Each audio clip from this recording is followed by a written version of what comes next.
What if the two habits doing the most damage to how you age after 60 are things you'd swear are perfectly healthy? That sensible, moderate amount of protein you've eaten your whole life is now really not enough. Somewhere after menopause, your muscles turn partly deaf to protein. And eating the way you always ate is costing you the very muscle that keeps you strong, steady, and independent. Here's the second one. The reason you're lying awake at night may have nothing to do with your bedroom and everything to do with how dim your days have become.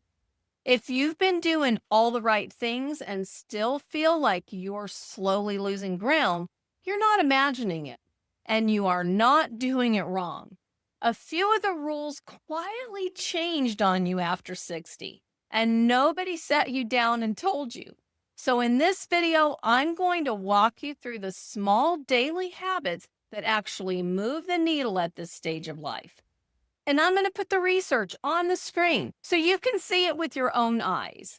And if you're new here, I'm Dr. Gayla Gorman, a licensed acupuncturist, naturopath, and author of What's Your Kryptonite. On this channel, I'm here to help you reverse the effects of chronic stress so that you can cruise through midlife and beyond symptom free. Now, before we get into the rest of the habits I want to share with you, I want to give you something. Every single habit we're about to cover works better or worse depending on one hidden variable, and that's your stress load.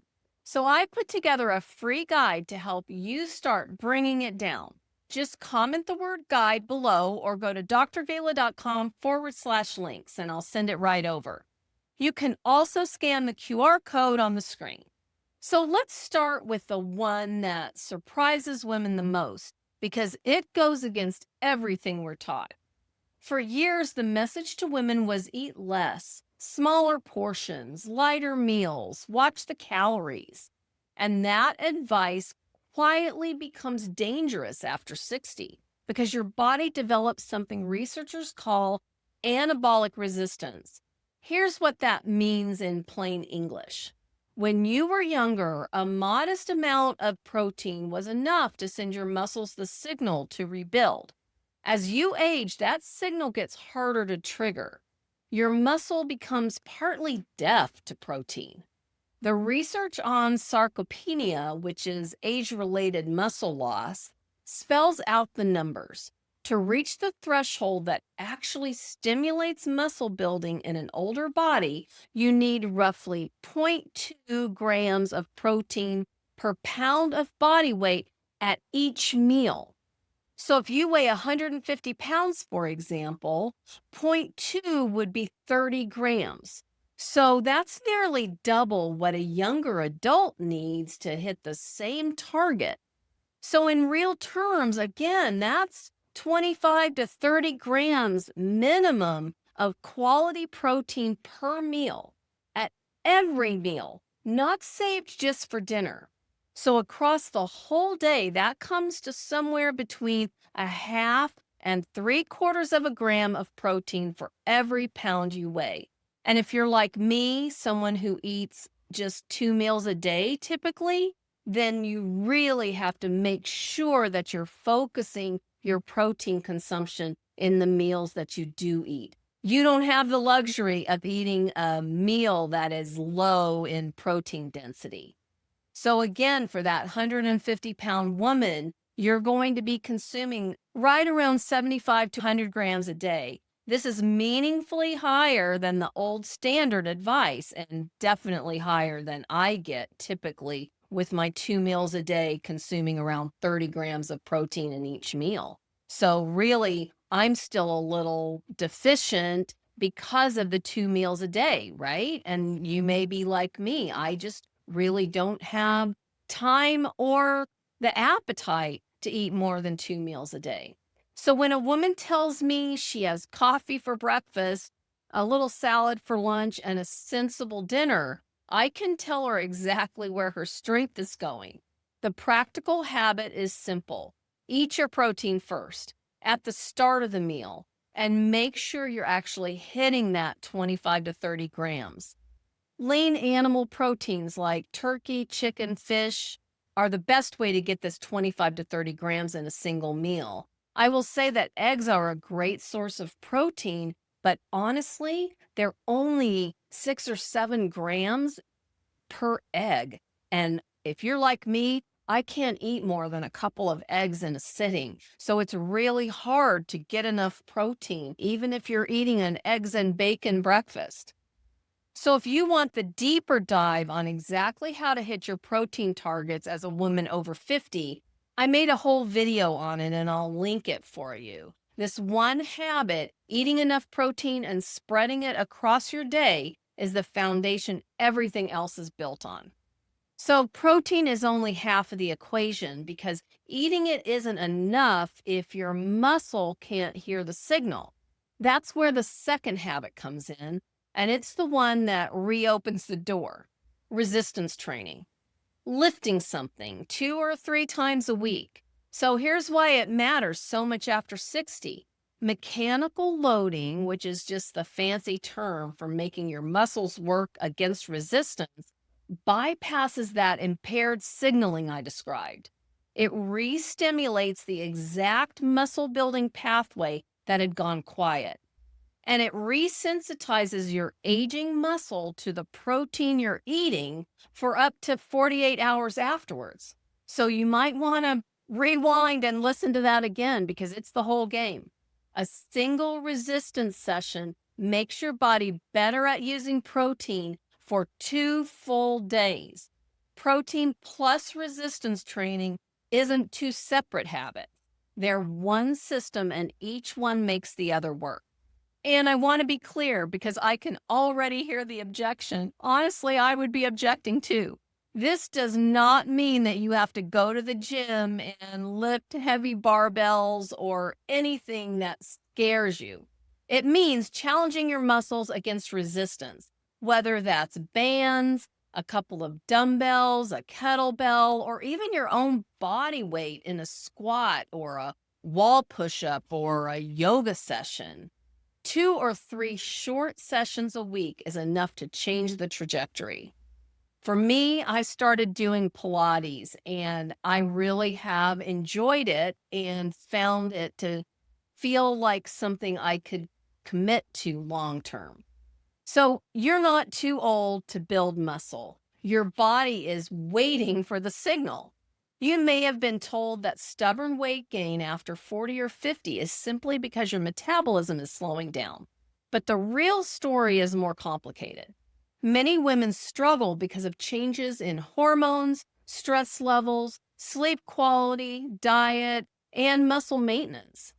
I created another video, Easy Daily Habits to Boost Metabolism and Burn Fat Fast. I explain what really affects your body's ability to burn fat and why simple lifestyle habits can make a bigger difference than extreme diets or exhausting workouts. In the video, we do talk about increasing protein, adding regular movement, improving sleep, and managing stress to support a healthier metabolism and long-term weight management. But we definitely cover more in that video and go in depth. So I'll put a link on the screen and in the description below so you can watch it next. Be sure to subscribe to the channel too because I share practical tips for midlife health, hormones, energy, sleep, stress, and feeling your best.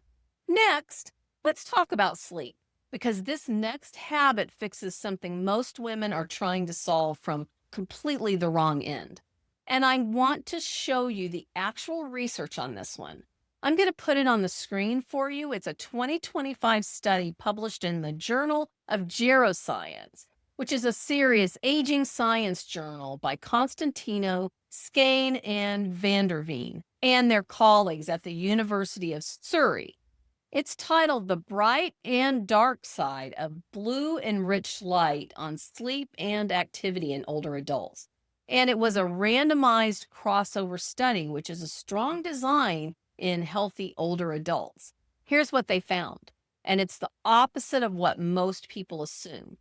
When older adults got bright daytime light, we're talking levels above 2,500 lux, which basically means real outdoor light, It significantly advanced their bedtime. In plain terms, it helped them naturally get sleepy earlier instead of drifting later and later. It also steadied their rest activity rhythm and cut down on sleep fragmentation, meaning fewer restless, broken nights. The results held up statistically, which is why this is worth building a habit around. The hidden problem is that most of us over 60 spend our days in dim, indoor light that our bodies read as perpetual dusk. Your internal clock never gets the strong daytime signal it needs to know when night should be. So the habit is this: get outside into the bright light in the morning and across your day. Aim for a couple of hours of genuine daytime light exposure. Coffee on the porch, a morning walk, sitting by the brightest window you have.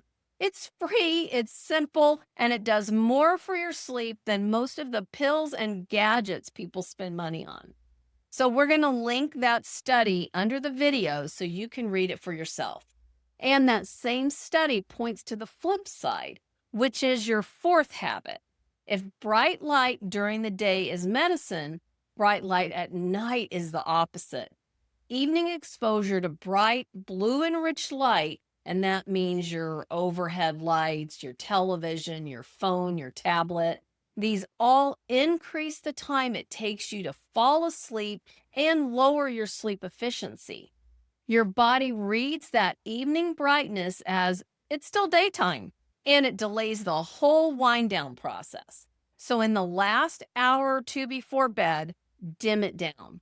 Lower the overhead lights, switch to a lamp that has a really soft bulb in it, and put the bright screens away or at least turn their brightness down. You're not being fussy. You're giving your aging internal clock the clear signal it can no longer generate on its own. Bright days and dim evenings. That contrast is what a healthy sleep rhythm is built on. So let me add one more because I know somebody's going to ask about supplements. And this is the one with real evidence behind it: creatine. It's not just for young bodybuilders. In older adults, a daily dose of creatine monohydrate increases the stores of quick energy your muscles can draw on for higher intensity effort, and it appears to augment the benefits you get from resistance training. The evidence here is promising. It's not totally airtight. So I'd file it as worth considering, not an absolute must. But of all the powders and pills marketed to women our age, creatine is one of the very few with genuine science behind it, and it pairs naturally with the protein and training habit we already talked about. Now, I have to be responsible here because I know how the internet takes a list like this and runs, so please don't watch this video and decide to overhaul everything at once. Choke down a protein powder you hate, start lifting heavy with bad form, or load up on supplements by the weekend. That's how people get hurt or quit or end up trading one problem for another. And just a few quick cautions here. If you have kidney disease or any kidney concern, do not raise your protein dramatically without talking to your personal healthcare practitioner first. Honestly, what I'm talking about here are natural and normal levels of protein to consume. But if you have any diagnosed disease, you definitely want to make sure that you talk to the practitioner that you're already working with to keep them in the loop on any changes that you're considering making. Honestly, higher protein is right for just about everybody, but you don't want to overdo it. And if you're new to resistance training, start light and consider a session or two with someone who can check your form, because an injury sets you back further than slow progress ever would. And on creatine and any supplement, you definitely want to really be cautious, especially if you're taking medications. Most importantly, none of these habits is a substitute for addressing the root cause. A supplement stacked on top of chronic stress and poor sleep is just a nicer looking band aid. We're not here to decorate the problem, we're here to fix it. If you want to understand the hidden stressors and toxic triggers that are accelerating how you age, things that keep your body inflamed and working against you, grab a copy of my book, What's Your Kryptonite? It walks you through exactly what tends to keep your system stuck and how to get unstuck. And please subscribe for more practical root cause help with aging strong. I'd love to hear from you in the comments. Which of these habits are you going to start with this week? The protein, the lifting, or the light? And has anyone ever actually explained anabolic resistance to you before today?